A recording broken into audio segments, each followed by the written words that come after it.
right, we are talking more about quadratics, which you guys are very familiar with. That was a big concept last year. And today we are actually going to be introducing our next degree up, which is going to be cubics.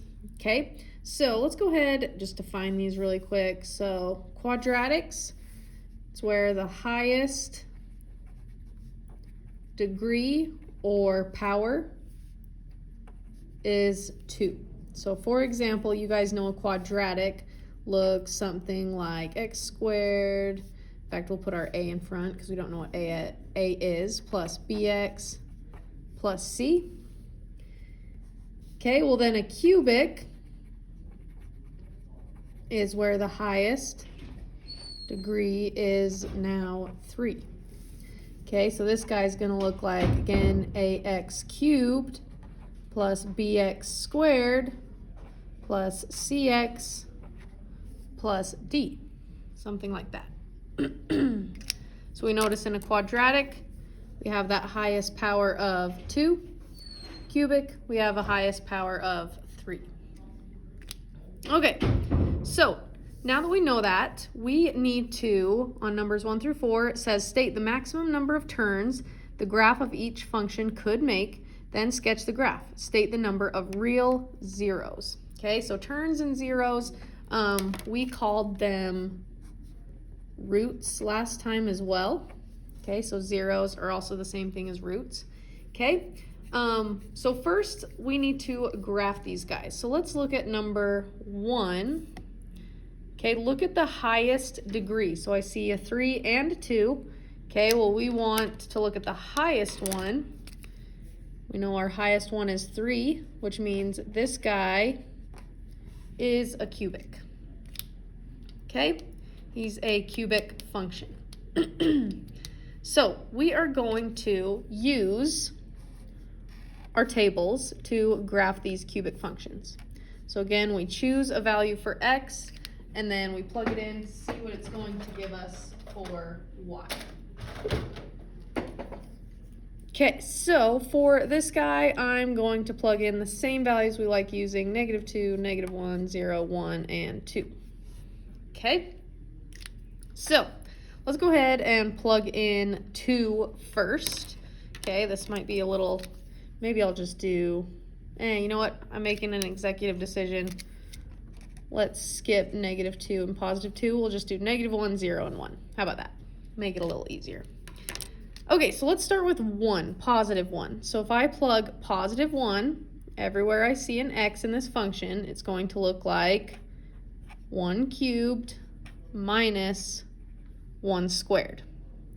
Okay, well 1 cubed, 1 times 1 times 1 is just 1, minus 1 squared, 1 times 1 is also 1.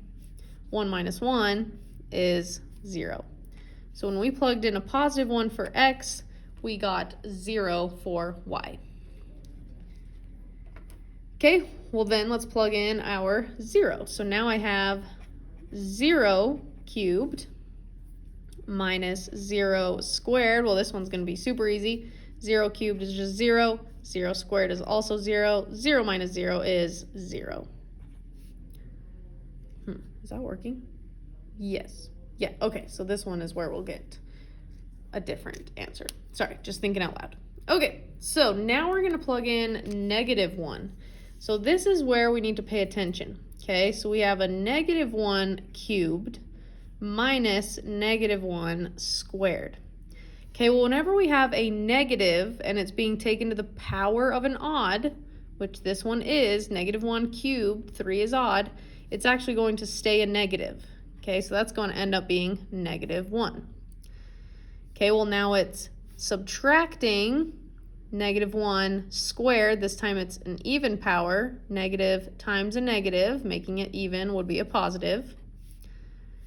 Okay, now I get -1 minus 1 more. This is actually going to give me -2. So when we plugged in -1 up here for x, we got -2. Okay, so we have all of our coordinate points that we are going to graph. Okay, so let's go ahead and put this on our graph. So I have -1 for my x down to -2. then I have 0, 0, then I have 1, 0, okay, right there. Now, this is what this graph is going to look like. A cubic goes up, down, then turns around like that. Okay, so that's what our cubic functions actually look like. Goes up, down, and then back up again. Okay, so now it wants us to state the number of turns. Well, turns are where it's going one direction, so in this case it's going up, then it turns around right here, goes down, turns around again to go up. Okay, so number of possible turns for this guy is 2, which that makes sense. If you remember, it's always our highest power subtract 1. So in this case, 3 minus 1 would give us 2 turns. Okay, since it was a cubic, our highest degree was 3. 3 take away 1 gives us our turns, which is 2. Okay, well then the zeros are where it hits the x-axis. So if we look at our graph, it hits right there, and right there. Okay, so number of zeros would be 3, which makes sense because our highest degree is 3. Okay, awesome. So let's go ahead and do that again for number 2. Okay, so let's go ahead, draw your table. Have x, y. We're just going to do the 3 values again, -1, 0, and 1. Okay, let's plug it in, see what we get. Okay, I'll just start with -1 this time. So I have -1 cubed minus 2 times -1 squared plus 2, right? We're plugging it in everywhere we see that x. So again, -1, when it's to the power of an odd, stays negative. So we have -1. Okay, we got to take the exponent before we can multiply, or else we'd break PEMDAS. -1 squared is just 1. Okay, so this whole piece turns to 1. -2 times a +1 is -2. So that whole middle piece just became a -2. And plus 2. Okay, well, this is pretty simple. I know that -2 plus 2 just turns into a 0, or cancels out. We're just left with -1. So we have -1, -1. Okay, when we plug in our 0, this would be 0 cubed minus 2 times 0 squared plus 2. Okay, well, 0 cubed is 0. -2 times 0 squared. 0 squared is just 0. -2 times 0 is also 0. And plus 2. Okay, well, 0 minus 0 is just 0. We're just left with +2. So when we plugged in a 0 for x, we got 2 for y. Okay, now let's plug in +1. So I get 1 cubed minus 2 times 1 squared plus 2. 1 cubed is +1. Remember, you got to do exponents before you multiply. 1 squared is also just 1. 1 times -2 is -2 plus 2. Again, -2 plus 2 is 0, so it cancels out. We're just left with +1. Okay, so we have all 3 of our coordinate points that we need to put this on our graph. So let's go ahead and do that. I have -1x, -1y, 0, 2, and 1, 1. So you can kind of see that curve right there. So then we go up, connect it, and then it always turns around again, goes back up. Something like that. Okay, so again, this is a cubic function because our highest degree was 3. We have 1 turn right there, another turn right there, which makes sense. Remember, it's always, whoops, not turn. Okay, it's always our highest degree, 3. Take away 1, which would be 2, and we can see that on the graph. It turns around 2 times. And then the zeros or the roots, we can call them either. It's where it hits the x-axis, and we would see right there, and maybe it came down a little bit and hit twice again right there. Well, the number of zeros, again, is always just the highest degree, which is 3. Beautiful. Okay, so we know that 1 and 2 were cubic.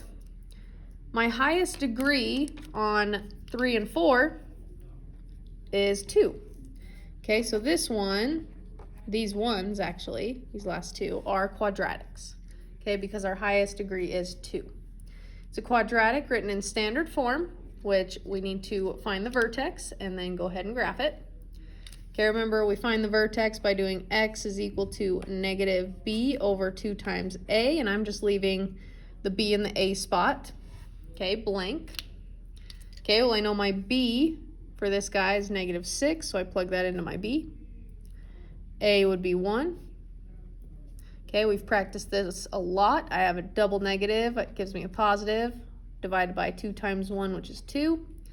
So the x part of my vertex is 6 divided by 2, which is 3. We still need the y. Okay, so then I take that 3 that I found for my x, just like we were doing with cubics, and we plug it in everywhere we see an x. So I get 3 squared minus 6 times 3 plus 3. And remember, this piece right here is where we can just take a calculator, plug it into our calculator exactly how it looks. So parentheses 3 parentheses squared minus 6 parentheses 3 parentheses. You must keep the parentheses. That's what's telling the calculator what order to solve it in. Then plus 3. And I get a y value of negative 6.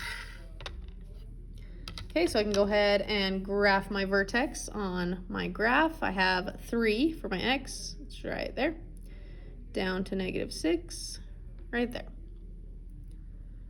Okay, then we just use our pattern, right? Up 1 over 1 on both sides, up 1, 2, 3 over 1 on both sides. Connect those guys, it goes up through. Okay, so we graphed it. Now we need to identify how many terms and zeros or roots. Okay, well, turns for this guy, we can see on our graph that it goes down, then it turns around right there, goes back up. So we only have 1 turn, which makes sense because our highest degree was 2. To subtract the 1 to get our turns gives us that 1. Okay, then our zeros are our roots, or how many times it hits the x-axis. Well, it hits right there and about right there. So our zeros or roots are 2, which is, again, always just your highest degree. Highest degree was 2, so my zeros are 2. Beautiful. So let's do that again. I'm sure you guys are not sick of graphing quadratics quite yet.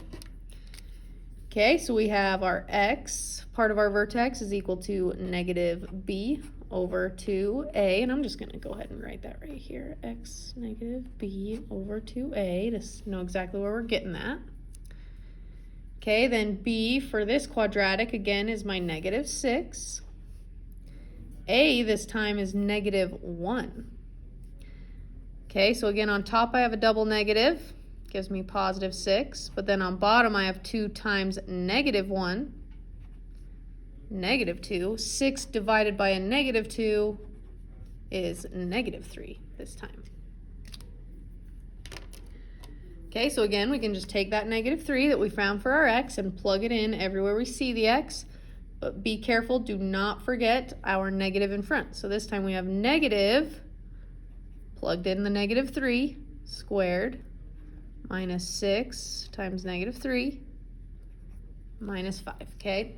Just filled in those x spots with my negative 3 and did not forget to put my negative out front. That was there in the function. Okay, so this is where we can just punch this whole thing into a calculator, exactly how it looks. My negative comes first, parentheses, negative 3, parentheses squared, minus 6, parentheses, negative 3, parentheses, minus 5. Whoa, let's double check that. Excuse me. Okay, I'm gonna double check that. Negative 6, negative b, yep. 2 times a is negative 1, negative 2, negative 3. Okay, so we have, let's see. Let's do this in my head, actually. Maybe this is a great lesson to learn. Sometimes the calculator's negative 19 or 19 gives me a hint because I don't even see that on my graph here.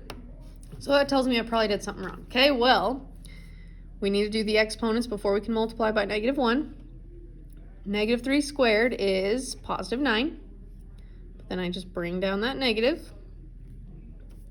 Negative 6 times negative 3 is positive 18. And minus 5. Okay, this is a little easier to punch in your calculator without all the negatives and parentheses. Negative 9 plus 18 minus 5. That should give us positive 4. And it does. Glad I checked my work.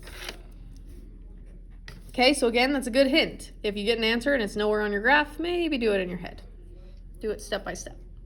Okay, but we have our vertex now. We have negative 3 for my x, up to positive 4 for my y.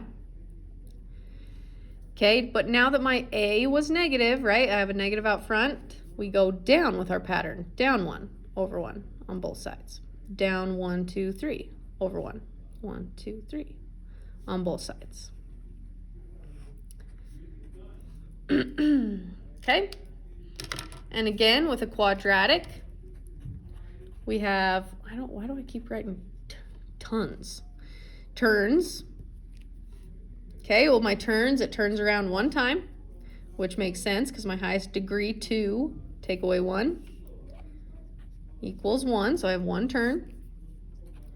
Zeros or roots, how many times it hits the x-axis? 1, 2. So we have 2 zeros or roots. Beautiful. Okay, turn your page over. Alrighty, for numbers 5 through 8, it says state the possible number of real zeros for each function, and I'm actually going to add in real zeros and terms. Okay, so let's find the zeros and the terms. Okay, well, we've been finding the terms first, so for number 5, take your highest degree that you see. Highest exponent is 3. Subtract 1. So we get 2 for our terms. Okay, well then the number of real zeros is just your highest degree. 3. Pretty simple. Okay, so let's try it again on number 6. Okay, let's find our terms first. So find your highest degree. Highest exponent I see is 4. This time it's going to be 4 minus 1. So I know I'm going to have 3 terms for this function. And then my zeros or roots, remember on your assignment it might call them roots, same as zeros. It's just your highest degree, so 4. Okay, number 7, super long function, that's okay. Has to follow the same rules. So terms, find your highest exponent, which is going to be to the 5th power. So 5 minus 1. It's going to be 4 terms for this function. And zeros or roots, highest degree, which is 5.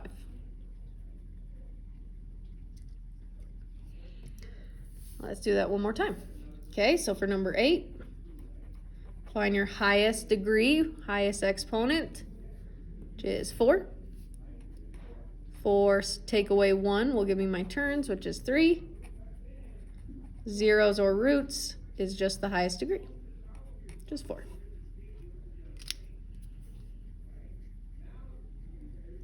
Okay. So numbers 9 and 10, it says state the number of real roots for each equation, then find the roots, okay? We're actually going to find the roots. How we're going to do this is to factor, okay, which you guys know how to do. Okay, so for number 9, let's just state how many. In fact, it calls it roots here, so I'll call it roots.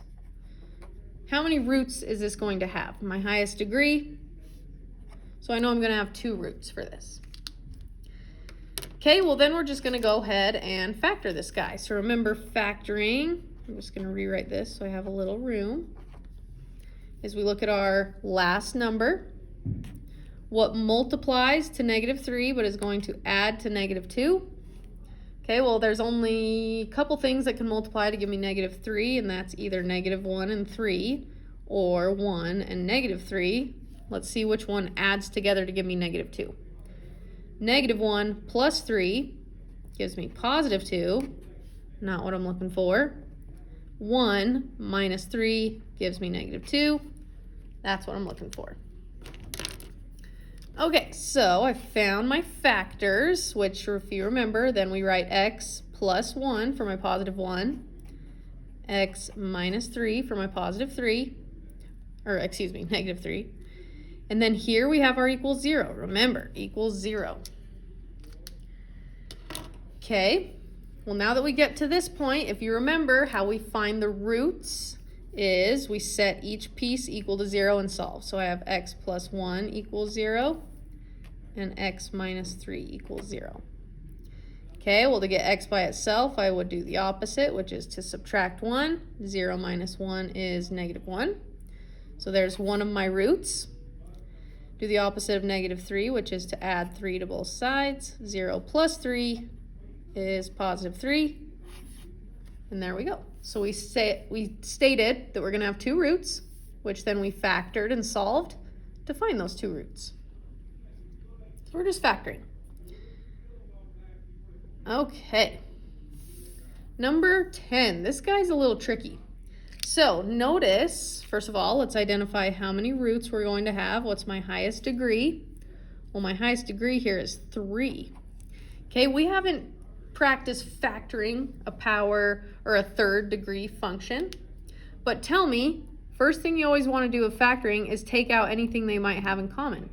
I see that all 3 of these terms have at least 1x. This one has 3, this one has 2, that one has 1. Remember, if they have something in common, you can factor it out.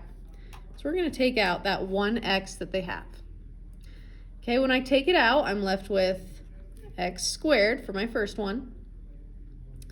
Okay, then I'm just left with plus 6 and 1x left over.